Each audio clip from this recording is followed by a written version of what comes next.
हमारा के छोड़ी काहे करे जालो कटनी।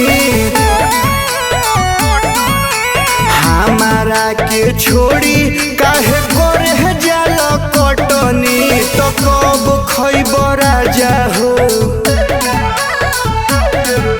तो कब खइब राजा हो टिकोढ़ावा के चटनी।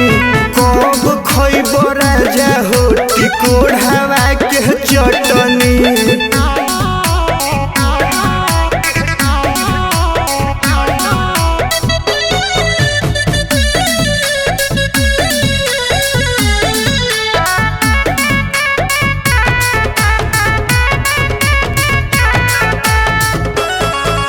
लागतावे मुँह हमारा छोड़ दी किसानी। घर ही में रह के पिया काटत रह जानी। अरे लागतावे मुँह हमारा छोड़ दी किसानी। घर ही में रह के पिया काटत रह जानी। भर चैत सुनल नाही एक बात रटनी। तो कब खइब राजा हो, तो कब खइब राजा हो टिकोढ़ावा के चटनी। कब खइब राजा हो टिकोढ़ावा के चटनी।